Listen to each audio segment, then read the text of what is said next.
அவங்களுக்கு உச்சபட்ச தண்டனை மரண தண்டனை கொடுக்கணும் சார். தூக்கு தண்டனை உடனே கொடுக்கணும் சார். உடனே தூக்கு தண்டனை கொடுக்கணும் சார். ஏன்னா நீங்க என்னங்க கொஞ்சம் கூட யோசிக்காம பேசிக்கிட்டு தப்பு பண்ணவனுக்கு தூக்கு தண்டனை கொடு, மரண தண்டனை கொடுன்னு சொல்லிட்டு. நம்ம நாட்டுல இதுக்கு முன்னாடி தூக்கு தண்டனை, மரண தண்டனை எல்லாமே கொடுத்துருக்கானுங்க. தப்பு பண்றவனுக்கு பயம் வந்துருச்சா?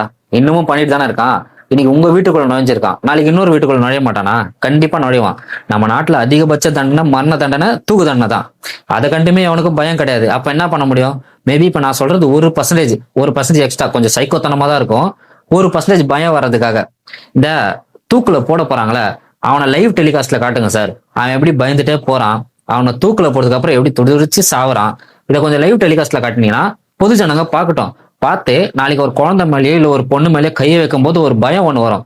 அவன் எப்படி செத்தான்றது ஒரு கண்ணு முன்னாடி ஒரு செகண்ட் வந்துட்டு போச்சுன்னா இந்த கையை வைக்கும் போது ஒரு பயம் ஒண்ணு வருதுல்ல.